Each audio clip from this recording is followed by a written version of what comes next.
Thank you, Zoom.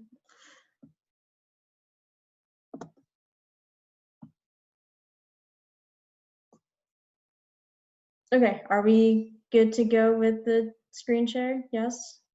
Excellent. Okay.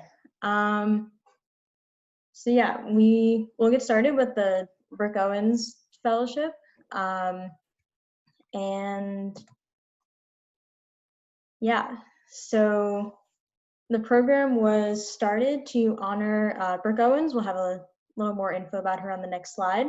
But in general, the program is for women and gender minorities who are completing undergraduate degrees in literally anything but have an interest in aerospace. So I think both of us who are presenting today are engineering background, but there's also fellows doing things like communications or journalism or more like science-focused stuff, outreach, basically anything that is in some way related to aerospace, they're eligible for the program.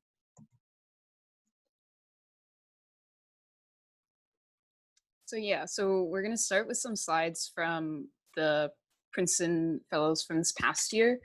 So this slide is for Sophie Ameton. She's MAE. She is she's taking a gap year right now, so she'll now be class of 2023.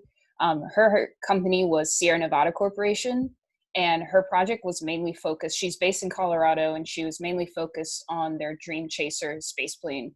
And so she got to do just like the coolest work. She was doing she was a systems engineering intern, and her work was, she really got to like work as kind of a real engineer, pick and choose what she was interested in and choose to work on that. And so she did work like related to a lot of the human factor side of the space plane, actually getting to, you know, look at this, all the systems that are going into the Dream Chaser and like make real like mission critical decisions about like how they design things, like kind of synthesizing all the different sub teams. So really cool stuff. And she also got to like, she really enjoys living out there as well, as you can see by these really pretty pictures. And then the pictures in the bottom right and the top left were featured on Sierra Nevada's like Facebook or like main pages, which was really cool. It was like an intern spotlight. So pretty much she got to do some really cool space related engineering work. Yeah, just another couple things to note. The image in the top center is from, I guess, a breakfast or brunch or something with some of the other brookies in Colorado, both like interns and just people who are like studying in the Colorado area and were just there over the summer. And just another thing to note, so she's taking a gap year and is continuing her internship at SNC during the gap year. So one of the other ones is Sam Marie, who is a senior in MAE, class of 2021. Fortunately, her power is out, so she can't join us tonight. But she was at Avicent, which does a lot of like aerospace and defense consulting work.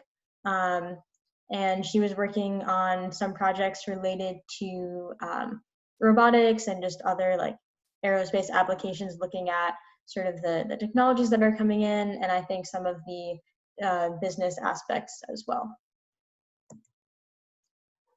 And Bumnet, who was in the class of 2020, was at XPRIZE.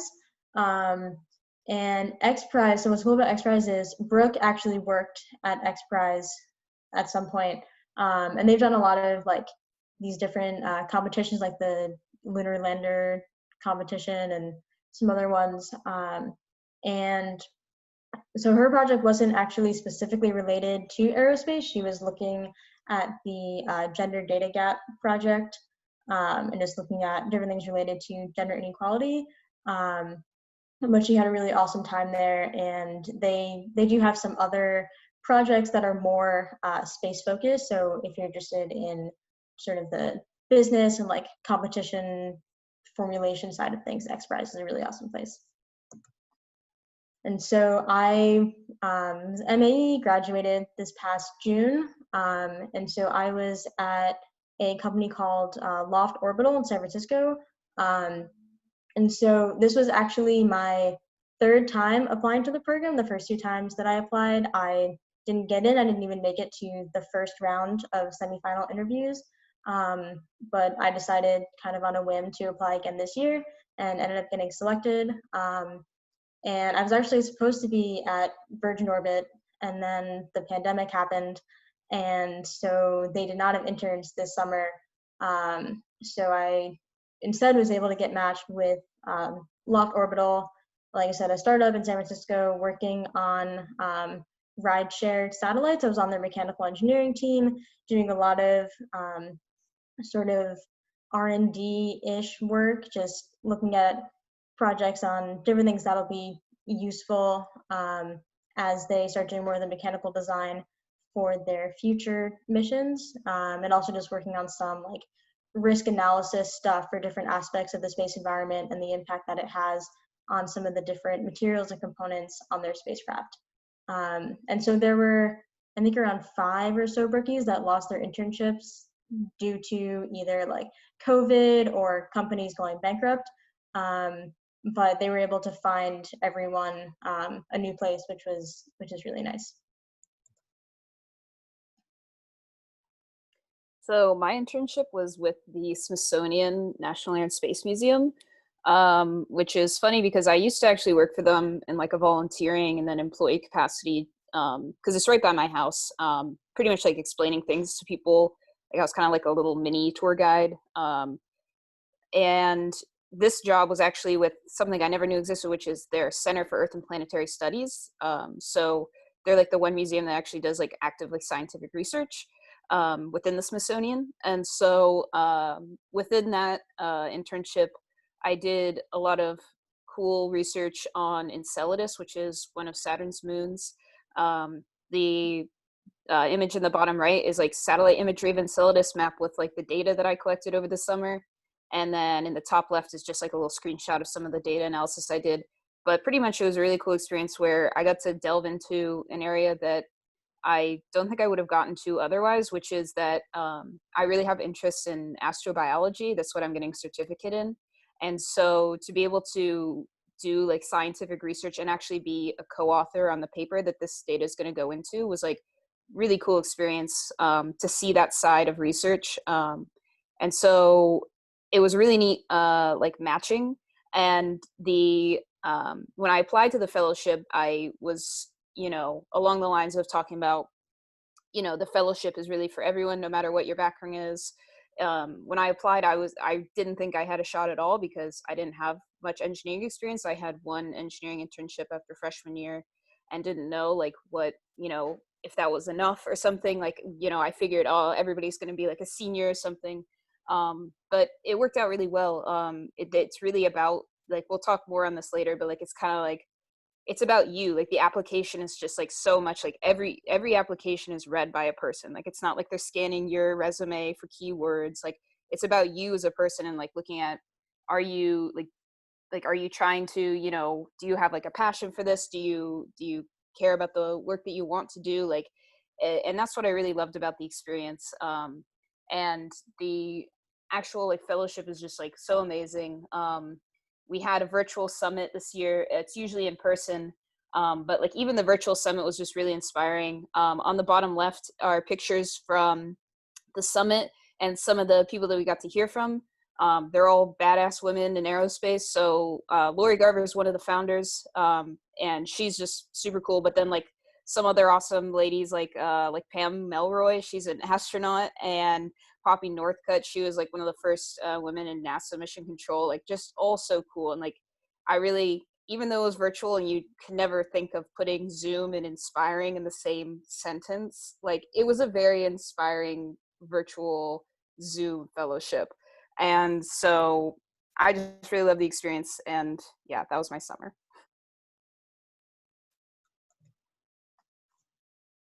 So yeah, the fellowship is named after Brooke Owens. She's worked at tons of different companies, like Nina said, X Prize. She was with the FAA and NASA, and she just touched so many people's lives. And you know, she passed away way earlier than she should have. And the founders decided to make this fellowship, Will, Cassie, and Lori, and they made this fellowship for her. And it's really crazy when you're in the even during the fellowship virtually, like you just realize how many people knew her and like really like just remember her so well because she was just so like passionate and like such a go-getter, and it's just a really cool way to like honor her legacy. And you really like, you feel like there's a, during the summit, like you learn a lot about, you know, you learn a bit about Brooke and like hear personal stories, and like it really is like, you know, it's you know, you get the mentorship and you get the internship, but like it's really cool to be able to be part of this fellowship that's like, it's made for Brooke, and it's really cool. Yeah, and so there's sort of four main components of the fellowship. So I guess the big one that takes up most of the summer is the internship, and like Shannen was talking about, the summit. There's also a like a mentorship thing, so everyone gets an executive mentor along with a pairing with a previous Brookie. We call them Brookie Alumni Mentors, or BAM for short.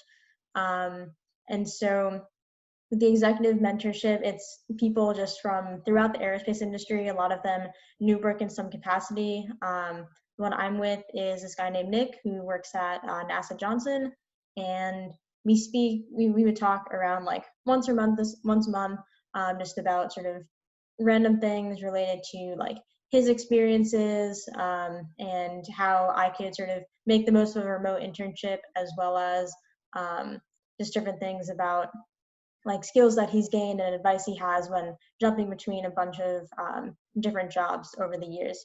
And so the summit is also a place where everyone kind of comes together, and you get to meet the other fellows, and you get to meet a bunch of the mentors with the program. There's a mentor round robin, and there's also just other ways to just informally get to know people as well, which is cool.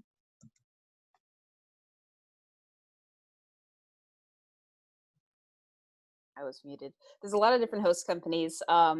Like we were talking about before, like, well, I mean, there's obviously the engineering ones. So, you know, you got SpaceX in there, you got Blue Origin. But you can, there are also like consulting, and then there's like things that are, you know, there's with NASA, that the NASA host, they actually don't take engineering. They look for people to help with their communication side of things. And so the girl that was there this past summer, she got to like, I think she's majoring in journalism, and she was actually putting out like things that went on like the actual NASA like Instagram stories and stuff. Like, so it's really a range of opportunities from the hosts, and each host can like, you'll see if you apply, they each take like different kinds of things. So they might be able to an engineering person, a science person, a communications person, a business person. It's really, truly anyone. Yeah, and as a quick note, a lot of the host companies are also able to take people in a few different disciplines depending on which project they'd be most interested in joining. And as for the program eligibility, so it's open to undergrad women and gender minorities who will be able to do a summer internship for the summer of 2021. So the bulk of the program will take place over the summer, with a little bit here and there before and after. And the other main thing is to be interested in aerospace in some capacity. And so they list a few different branches here, but really just if you're interested in contributing to the aerospace industry in literally any way, then you are eligible for the program. So the application, it's a bit hefty, but it's definitely, it's worth it. You just need to, you know, there might be moral support needed along the way. I needed moral support when I did it. The big things are you need a resume and transcript, not too bad. You need 2 recommendation letters, and they're kind of tailored. They're specific recommendation letters. It's not just like get a rec letter. You can see that one needs to focus on your achievement, skills, and potential in an achievement-oriented setting. The others were about your character, creativity, and a service-oriented setting. So that's kind of one, like the first thing that kind of stands out. What's different about this application is it's like specific rec letters. And then the third thing that's kind of different about this application is the 3 original works, one of which must be a multimedia essay. And so multimedia essay is any form of, like, I did a video, you can do a dance, you can do a song. But of course, again, that's another like quite different thing about this application is that you can kind of show your creativity through some kind of creative piece, which is really neat. And they're due Yeah, October and 4th. yeah, sorry, just to, with those 3 original works, there's a nice graphic on the website where there's 3 categories and like 3 types of work. So short essay, long essay, and the multimedia, and then 3 categories that you have to cover. And you think of it like a bingo board kind of, where you have to hit like 1 in each category and 1 in each type of prompt. And as for the overall like process and timeline, so they sort of shifted up the timeline a little bit this year to help with some other like host company and internship placements. So the deadline is October 4th this year, and so that's when you have to submit like the resume, all of the written works, and that's when the rec letters are due as well. And then every single application will get looked at by at least 2 people. And they try to make it so that one person who knew Brooke sees every application as well as some others. So all of that will happen in October, and then you'll find out if you're chosen as a semifinalist. And the semifinalists will all do a phone interview. And this interview is really just a way for them to get to know you better, find out a little more info on the types of internships you'd like to be placed at, and just getting more information about why you are excited about aerospace, why you want to join the program. And so those will finish up in October and November, and then you find out if you are moving to the next round in early November. And so then that next round is company host interviews. So you can, I believe, get paired up to 4 companies where they'll reach out to you and schedule a phone call or something with you. And it can be, you get matched with like just one host that's going to interview you. I got matched with 4 different ones. And so some of them were like series of interviews. Pretty much it's by the company, what they want to do. And so that's for them to see, are you a good fit with them? And then what's kind of neat is that the host provides feedback on you, but you also provide feedback on the hosts. So you do, like, it's not like just this totally, your hands are tied. You can say like, this was my favorite host that I interviewed with, and here's why.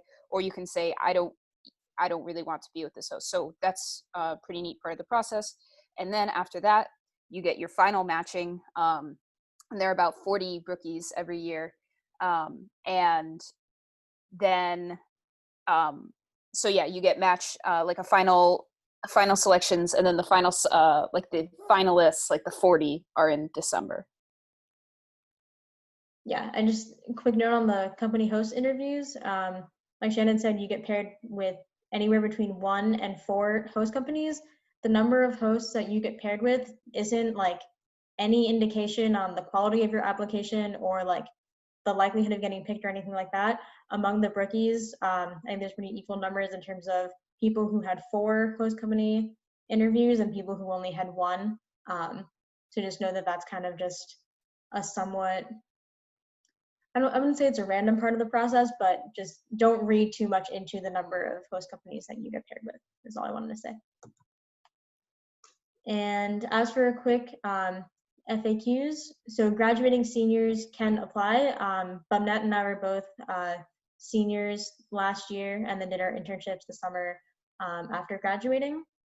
In terms of international students, so a lot of the host institutions will only take rookies who are either US citizens or permanent residents, but there are several host companies that will be able to accommodate international students as well. Loft is one of them. Planet also has had international rookies. So this year, I think we have 2 international students who are rookies. So you can definitely be part of the program if you are not a US citizen or permanent resident. And like Shannon said, there's usually 40 fellows each year. And just with the pandemic, I think of this year's Princeton rookies, all of us except for Sophie were working remotely, and a lot of the host companies had remote internships. So a lot of the companies are, I think, better prepared to do that if needed in 2021. So yeah, if it's necessary to be remote, it might be remote. Some general tips for the application. Good one is to start early, especially with the recommendation letters, just because they're so specific. And also the essays, you know, there are 3 of them, so those can definitely take some time. So just blocking that out, trying to find, you know, time amongst schoolwork to do that. It can be hard, but again, that's where I think the moral support came in for me, was I just needed people to be like, no, keep going. Like, you've already written 1 essay, now just write the 2nd, and now just write the 3rd. Like, you know, you just kind of keep going. And also, I think be personal and show creativity are kind of along the same lines of, you know, with this application, like, you need to like break away from the idea that, you know, it's just keyword search, you know, what's your experience, you know, are you the most professional, like what's your professional aptitude? It's really, it's that, but also it's like, who are you as a person? Like, you know, I had a lot of fun, right, like making my video application, and I think that's kind of the key here is like, when I submitted it, I was like, even if I don't get this, I really liked making this video. Like, you know, it was fun to be able to like make a video about me and like what I'm passionate about. It was really fun. And also get feedback from friends. I definitely took that to heart and got, you know, people to look at my essay. It could be hard, especially when I thought that my own multimedia essay was pretty cheesy.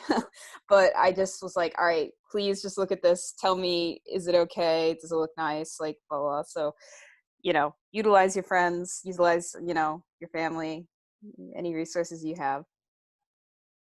Yeah, and I think the multimedia essay was probably the hardest part of the application for me. And it's one of the things where, even like Shannen was saying, even if you don't get picked, it's something where it can still be, I'd say, kind of a valuable experience putting it together, both in terms of on some level enjoying it, but also I think I definitely like learned a lot about myself in the process and just seeing what I prioritize and wanted to include in the application.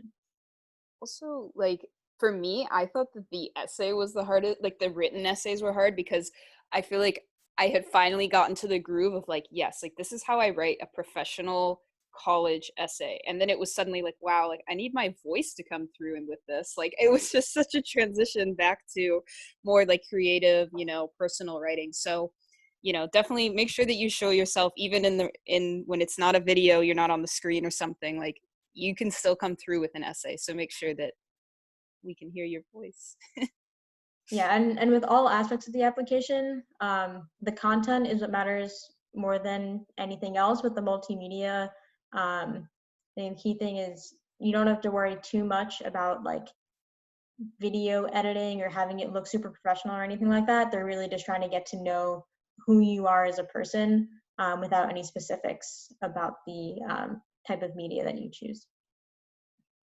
And so, yeah, this is just a quick little quote about the program. Kayla is actually my BAM, my rookie alumni mentor, and she, as of this summer, joined the executive board for the program. We have 3 alumni who are now on the executive team, which is cool. And yeah, I think just the sentiment of this quote is definitely true. Just the community of the fellows and the network you get with the different mentors and the fellows just within your class as well as with the other classes are all just super supportive, whether that's helping to connect you with some opportunities or just, you know, being someone to talk to you when you're having a bad day or if things at work or in school are getting difficult. A lot of the brookies are also just really enjoyable to talk to you and just kind of help lift your spirits a little bit. Yeah, I think that for me, like you know, like what Kayla was saying in her quote, the connections were definitely probably the most valuable part, and the support. Like, because my internship was science based, like it was cool, it was fun. But like at the end of the day, like I still like want to do engineering, and you know, that was like an interesting transition to like have like a more sciencey internship, trying to do more engineering things. But so for me, like the most valuable part of the experience was like meeting all these people, like seeing women in aerospace who are just like really thriving and like have done so many cool things. And like I know it does sound cheesy to say this, but like I really was inspired after the Zoom summit. And like on top of that, just it gave me a lot more confidence, I guess, just in myself. And like, you know, right now I'm taking a year off, and I don't think that that's ever something I would have done. You know, of course, there's COVID, but also, you know, I don't think I would have done it without the fellowship, because I wouldn't have felt like I, you know, had a network of people. I wouldn't have felt supported, you know, in the decision. And the fellowship really made me feel like I had people that were like there for me. There were people in the past who have succeeded in the aerospace industry. Like, it's just, I don't know. The inspiration part was the big thing for me. So thought I'd add that. Yeah, and so I think we'll be sending out these slides for everyone, but we have a lot of different ways for you to get help with the application. So I think there will probably be some like application tips or other things like that on the different social media. There's also this thing called Ask a Brookie, where you can submit any questions, or if you just have like a topic and you want to learn more about it or anything like that, you can submit something to Ask a Brookie, and then we'll pair you with a current brookie who is a good match based on your questions. I'm actually one of the people who is going to be running Ask a Brookie as of like 2 weeks ago. And then here's also just all the contact info for this past year's Princeton Brookies, as well as a generic email if you want to ask a question and don't want to talk to any of us. And there's also an applicant Slack, and there's info about that on the Brooke Owens website. So if you're interested, that's also a really good place to get any questions answered, or just be part of kind of a supportive community of other people who are applying to the program. And like Shannen was saying, a lot of that like moral support is definitely helpful as you're working through the application. And so the applicant Slack is one potential avenue for that for anyone who is interested. So yeah, I think that was all of the slides that we had. If anyone has any quick questions, we can do, I guess, a couple of questions specifically about Brooke Owens and then transition into the MAT Fellowship after that. Casey? I was wondering, like, who were the best people to ask for recommendation letters? Yeah, I can talk about that a little bit. So I think on the website they actually list a couple like suggestions on the types of people you can ask, and so it doesn't necessarily need to be like a professor or a supervisor or anything like that. It can be if you have someone in mind who either has like, you know, taught you in a class or been involved with like a project you're working on and things like that. It can also be, it can be a peer, it could be someone who has been involved in an organization with you and like worked heavily with you. I know one of my rec letters was from someone who worked somewhere where I had done some like volunteer outreach stuff. So yeah, there's really no like sort of, I guess, restrictions on rec letters. I think the key thing is just people who know you well and are able to talk well to those two different focus areas, whether that's sort of a more formal like professor type person or just someone else who knows you in that capacity. And I'd say that the biggest thing I was stressing over was like the idea of like who they are, like who is the recommender. Like, and I thought that, you know, because I got like my boss from my previous internship. I got like a faculty member who wasn't my professor. I just worked on a project with him. And then I got my high school engineering teacher, because again, I'd only finished freshman year. I was like, I don't know that many faculty yet. Like, I haven't taken any MAE classes for longer than like a week. I was like, who am I gonna ask?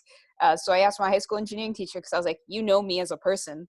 None of these other people do. So I was like, can you write me a rec letter? And I thought that, I was like, man, this is bad because, you know, like a high school teacher, right? And it's a college undergraduate. No, it doesn't matter. It doesn't matter who they are. It's about what they can say about you. So don't stress yourself out about, oh my gosh, I'm not asking like the director of NASA for a rec letter. Like, no, it doesn't. It's about what they could say about you, and follow those little, not too strictly, like just, it doesn't have to be like, oh my gosh, can they say like, you know, don't stress out too much about also following the exact like prompts. Like they can overlap a bit. For example, my high school engineering teacher was able to talk about my ability to work on projects and my character. So it was kind of like a little bit of both. So yeah. Yeah, I'd say like the rest of the application, really focus on the content. And if there's anything specific that you want your recommenders to talk about, don't be afraid to tell them that specifically if there's a specific thing that you think would be a good thing for them to mention. Thank you. I have a Are there question. any other? Yeah, go for it. So what advice would you have for someone like me who's an incoming freshman and thinking about maybe applying in my sophomore year?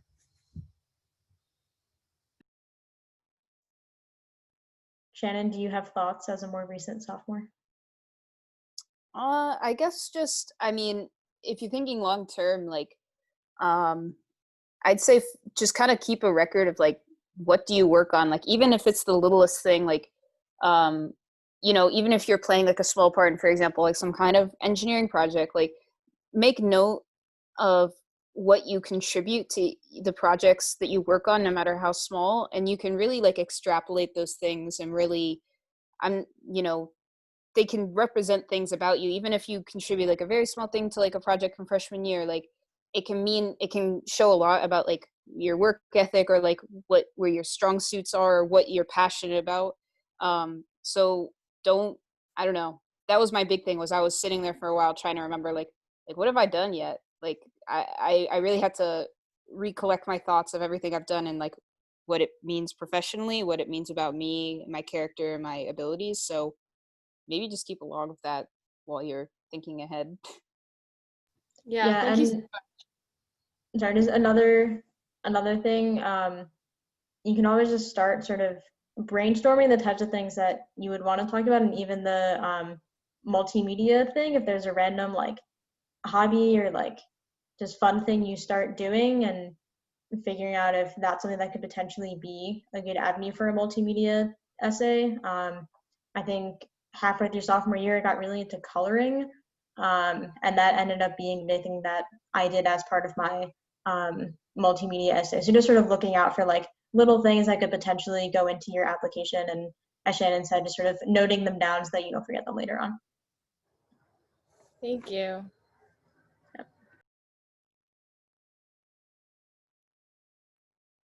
Any other questions, or should we switch gears? Okay.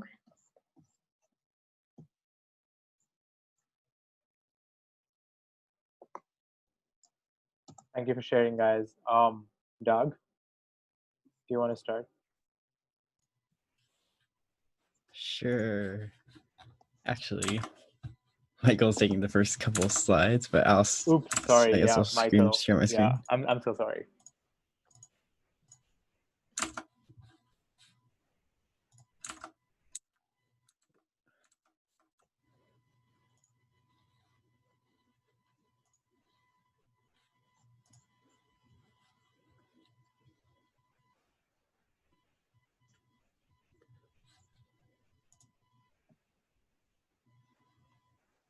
All right, so I guess I'll start off. Can everybody hear me?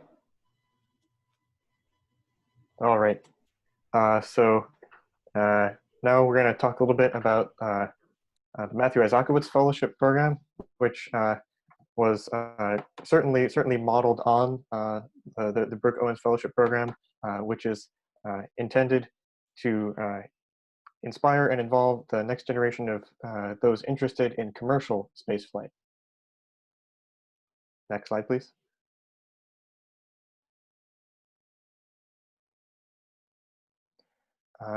So who inspired the program? The program was created in memory of Matthew Isakowitz, an extraordinary young person whose passion for opening the commercial space frontier was only matched by his kindness and generosity to those around him.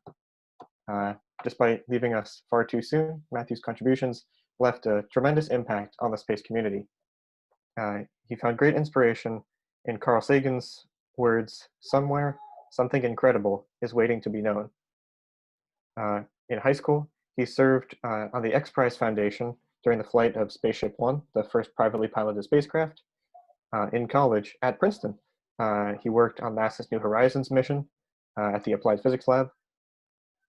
He worked in human space travel at Space Adventures and on the original team of people working on the Dragon capsule at SpaceX. His career took flight as Associate Director of the Commercial Spaceflight Federation, which contributed to the transformation of commercial space pioneers such as Elon Musk's SpaceX, Jeff Bezos' Blue Origin, and Richard Branson's Virgin Galactic. Afterwards, he continued to push humanity's frontiers as an entrepreneur and engineer at Planetary Resources and Astranus, both of which he was employee number 1. He was granted early acceptance to the Phi Beta Kappa Academic Honor Society and graduated summa cum laude with a degree in mechanical and aerospace engineering. He earned his master's degree in international science and technology policy from George Washington University. He was warm, compassionate, and generous. He loved life to the fullest, and his enthusiasm for commercial space exploration inspired everyone who knew him. Next slide, please.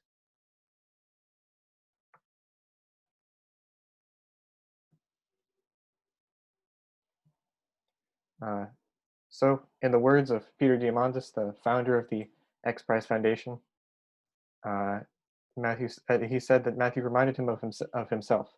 I'll give everyone a second to read the rest of this quote, but it's clear that Matthew Isakowitz was a truly transformational and inspiring figure in the early years of what we are currently experiencing as the renaissance of commercial spaceflight.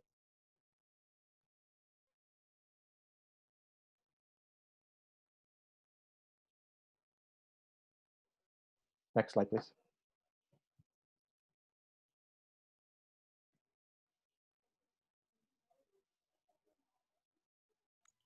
Okay, anyway, so yeah, what is the Matthew Isakowitz Fellowship Program?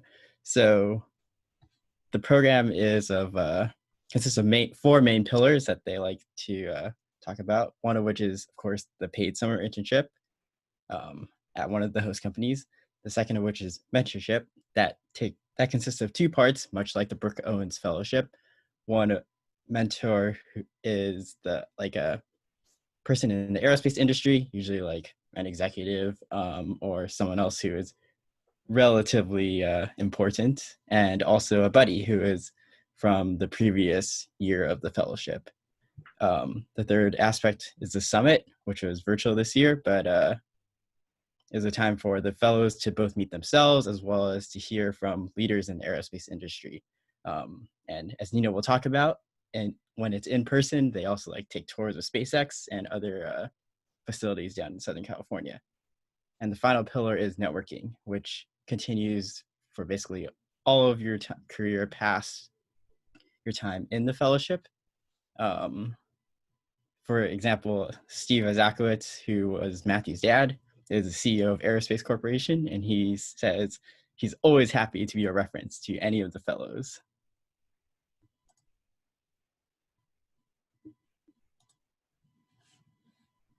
So the eligibility requirements for the fellowship program: you have to be a current college junior, senior, or grad student who intends to pursue a career in the commercial spaceflight industry. Yeah, so you can read. It's you have to be pursuing an engineering science degree, and they say you have to. Okay, so I think that point says has a diversity of experience in engineering science and other fields related to commercial space. That doesn't mean that you have to have a diversity of experience and interests. It just means that they're not just looking for engineering people and science people for the fellowship. However, it is important to have a true passion for commercial space, and that's really what they look for in the applicants. And finally, just because of the host companies, you have to be a U.S. citizen or permanent resident. So these were last year's host companies.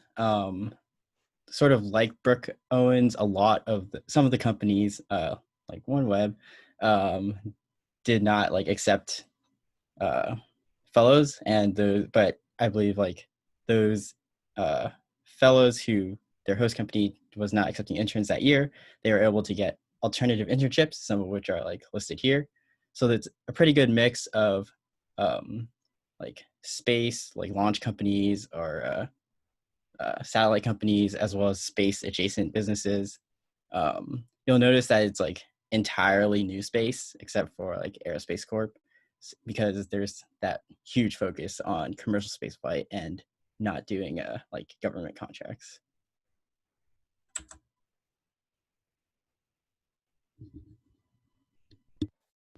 So a huge part of the fellowship experience is your relationship with your executive mentor. They have a whole cast of mentors that they assign each year, and every year they bring in new ones to supplement, including entrepreneurs, industry executives, space investors, a whole lot of astronauts, and as well as the former director of NASA's Jet Propulsion Laboratory and founders of startups. Just reading off some of the names here, you can see the people who are involved with the Matthew Isakowitz program represent the current generation of leaders in the aerospace industry, and it is in their interests to get to know you as a Matthew Isakowitz Fellow who is going to be part of the next generation of those leaders.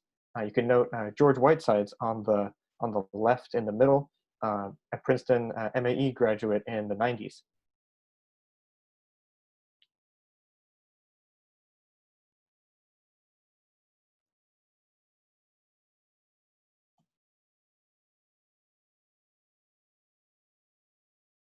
Yeah, so I was a MAT fellow last year, and so I was lucky enough to be able to have an in-person summit. So ideally, there will be an in-person summit in 2021 as well, but it takes place in LA, where there's just a ton of new space companies, and so as Doug was mentioning, we had to go on a lot of really cool company tours. So we got to see Virgin Orbit, SpaceX, Boeing, and the Aerospace Corporation, specifically the innovation lab within the Aerospace Corporation.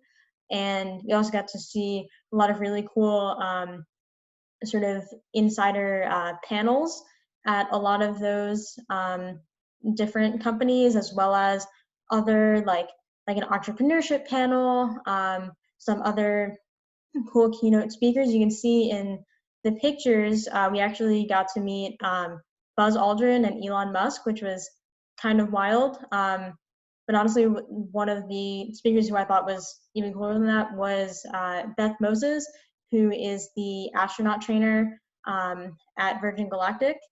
And there's also a big sort of like networking reception thing where you have a nice dinner with a bunch of the mentors for the program, as well as some other people from the host companies or just generally in the industry who are able to come for the dinner. And so I was able to just have like a half-hour conversation with the CEO, now the CTO of Axion Systems, Natalia, and just get to know her better and just have some really awesome one-on-one conversations with people about like their interests in aerospace, but also just generally as people.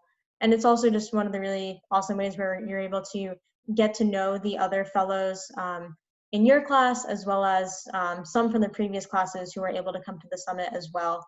And it's all around just kind of just a fun time to hang out with other space nerds.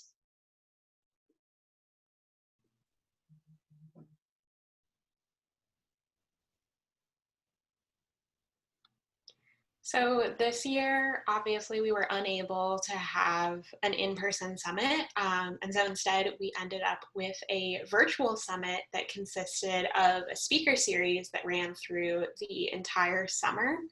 And I actually particularly liked this format because it meant that after after every speaker, you know, we got a week to 2 weeks to actually like chew on everything that they had told us and to think about it more in depth. And I thought that was really cool that even with obviously the downsides of having a virtual summit, that we were able to just sort of like inject it throughout the whole experience this summer.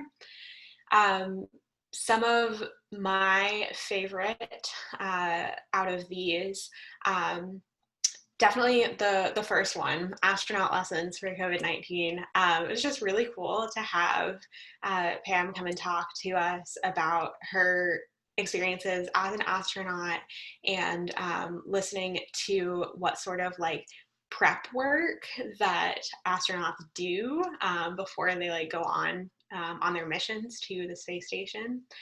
And then I also really enjoyed the last one, entitled Bold Dreams.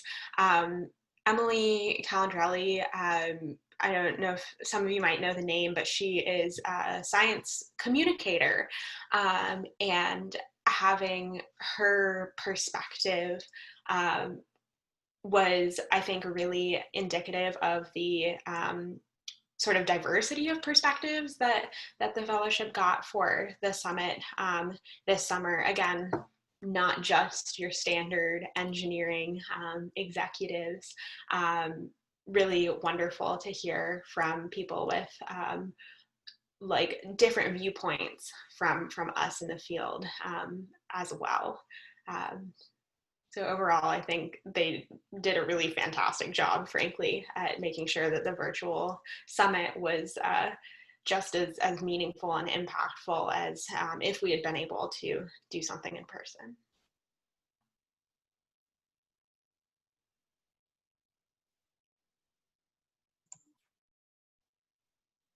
And yeah, so after the summer and the summit are done, you still sort of have this lifelong network of both all of the other fellows as well as just all of the like mentors and executives who are involved with the program in some way. I think so I would say coolest picture on this slide, the bottom left, those are 3 Matt fellows who were all working at ABL this summer, one from each of the 3 classes of Matt fellows, and they just all happened to be at ABL at the same time, which is cool.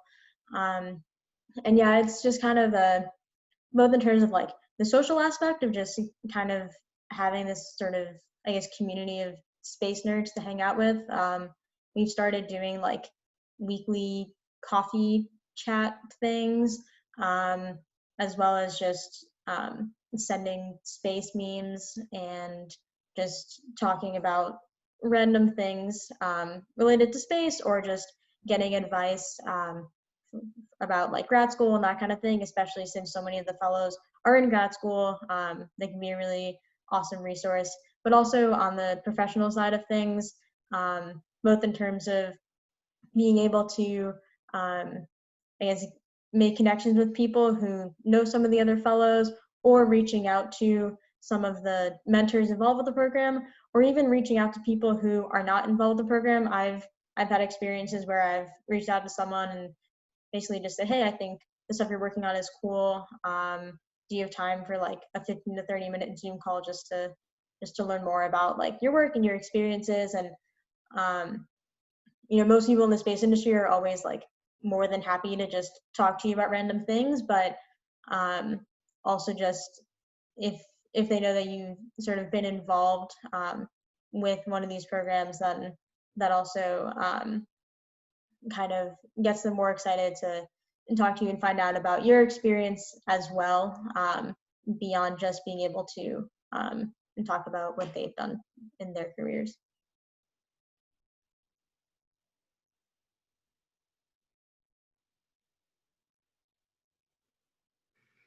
So here we have photos of all of the past Matt Fellows, and these people make up that lovely network that Nina has just been talking about. And your sort of first introduction to that network is through getting matched with a previous fellow, and you can reach out and ask them like any questions that you may have about the fellowship, about your internship, about the program in general. And they're often a really good point of contact to help you like expand to the entire alumni fellowship core. They definitely have like good knowledge of who to reach out to and who has done what in the past and all that kind of stuff. So these are just all of the amazing people that you can now draw upon.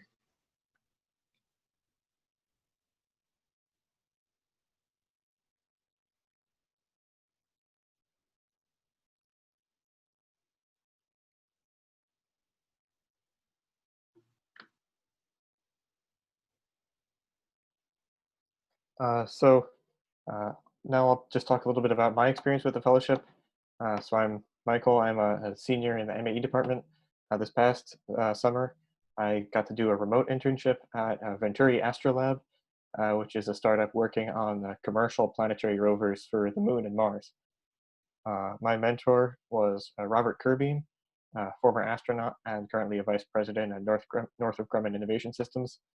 And my personal highlights of the summer were getting to participate in a presentation from my company to NASA, getting to talk to George Whitesides, the CTO at Virgin Galactic, as well as interacting with the other fellows and the fellowship alums.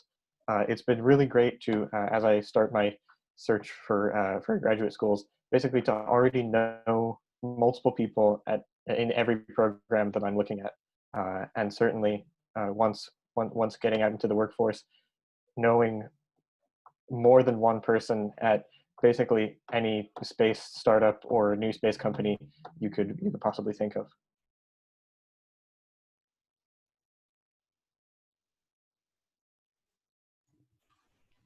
Yeah, I'm Douglas, and this summer I got to intern at Astra, a small launch company in the Bay Area.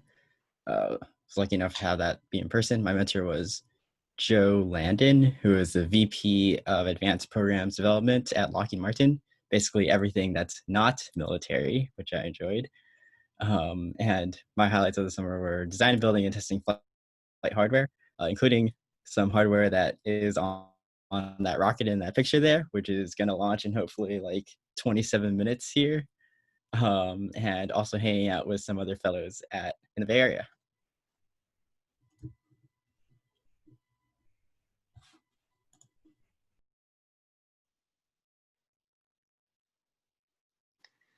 So I'm Meredith, and I just graduated this past year, and I worked in the materials and processes group of supply chain engineering at SpaceX.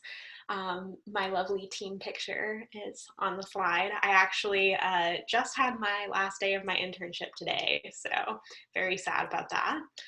My mentor was Melanie Strickland. She's the CSO of Slingshot Aerospace. And some of the highlights of my summer were doing work that actually directly impacted Demo 2. So seeing that like launch and come back was really, really cool. I led subscale development efforts of a new alloy, so getting to interface with a lot of suppliers outside of SpaceX, as well as like the actual development team inside of SpaceX. And then even despite the pandemic and doing portions of my internship as work from home, I still was able to actually visit 2 different suppliers to witness and improve processes in person. So really getting in there and hands-on, and again, just like meeting quite a lot of people across the industry. So I thought that was really quite cool.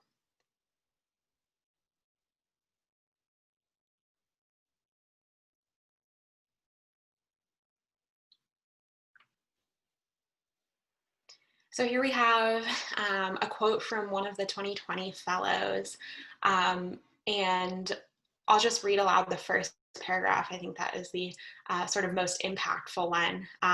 This experience is everything that a fledgling aerospace wannabe and diehard space nerd could ever want. You're simultaneously placed in a challenging, exciting work environment with an industry mentor and a community of passionate, diverse peers that amplify and extend your own excitement about the world of commercial spaceflight. And I think something that I just want to highlight that I think this paragraph says really well is that it's all about your excitement for commercial space. It's not about what experiences you may have had in the past in the world of commercial spaceflight. In fact, I had never had any internship or any experience in commercial space until this summer. But obviously I'm very excited about it. So it really is about your passion.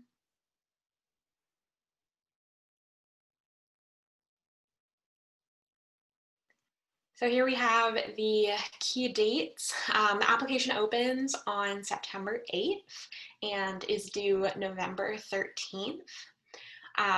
The interviews take place in November and December, and that is both interviews with the MAT Fellowship team, as well as, of course, whatever company you're placed with. In January, that placement will be completed, the fellows will be selected, and then in May or June, all the fellows start their summer internship and go attend the summit in the middle of the summer in July.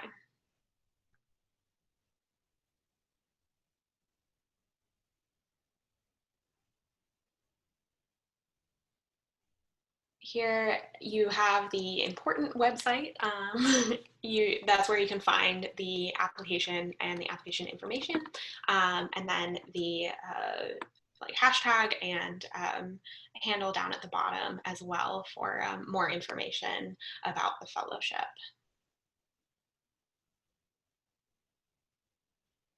Please feel free to contact any of us. We're all super happy to talk about our experiences with the MAT Fellowship.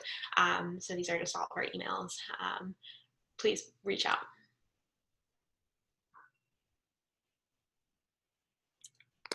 And I believe that is all the slides that we have. So if anyone has any questions that they'd like to ask.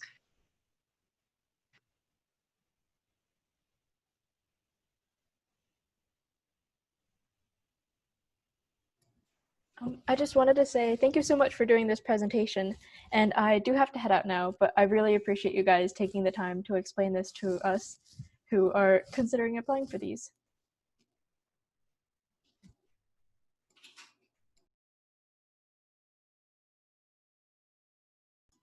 I actually wanted to cover for the MAT Fellowship how you're matched to the host companies. So during your first interview, which is not a technical interview, it's just sort of to gauge your passion for commercial space. They'll sort of talk to you about what you like to do and like what parts of commercial space you're interested in, and from there they'll choose like one host company for you to like be matched with and to interview with.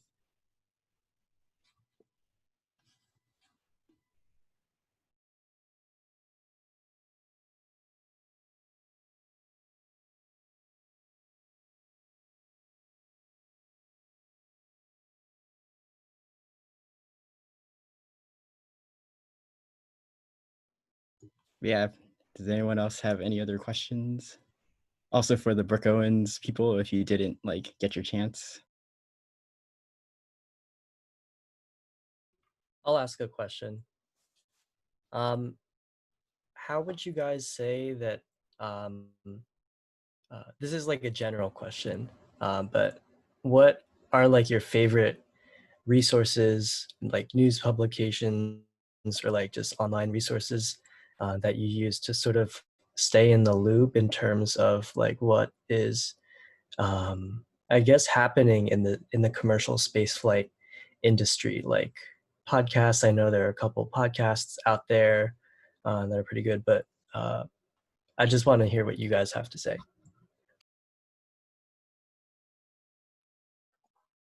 Honestly, I am significantly less informed than the average person about things like that.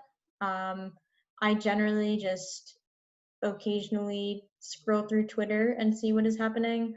I also, you can get a like weekly newsletter from spacenews.com where they just kind of highlight some of the main things that happened that week. That's kind of a quick way that I found to keep up with stuff.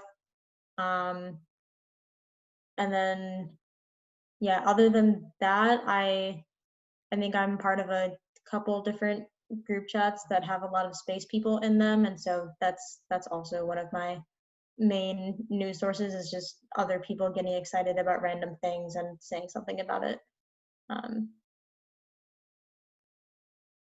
Yeah, I think that I was always like, you know, people would talk about, like, they would like throw around like projects that are going on at all these different space companies. They would throw around like names of like CEOs of things, and like I just was like, what? Like, I don't know any of these things, and I just felt really out of the loop, and it really stressed me out. And I feel like I learned that, kind of like what Nina was saying, like Twitter was really helpful, just like following all the companies and just seeing what they tweet. But then also on LinkedIn, following them, like that's like a really neat, I feel like that kind of is a more condensed version, because like they usually, companies tweet more than they post on LinkedIn, and also then it doesn't get lost in like your other things that you follow. And you also get the job postings when they come out, or like internship postings. Those were my two big ones. And just like, honestly, I look at both of the, like both the Matt Fellowship website and the Brooke Owens Fellowship website, and like I just followed all the companies, because I'm like, if they're part of these organizations, I think they're cool. So that's how I just looking at like following, looking at the Matt Fellowship website is how I got the internship I'm doing right now. So it helps just following them.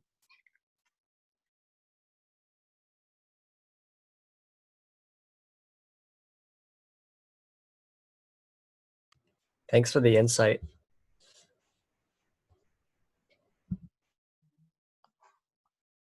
Are there any other questions about either program, or generally?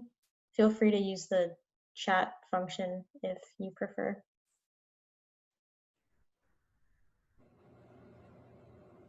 I know that the Brooke Owens Fellowship mentioned this, but how many people usually get selected for the Matt Fellowship each year? This year was 30. Last year was 25. My guess would be that they're going to try to stick with 30-ish.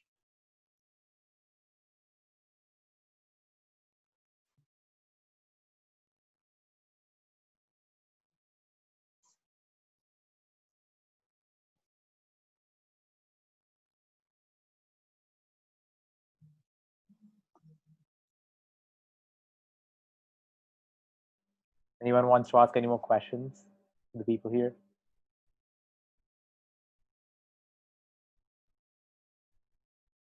Perfect.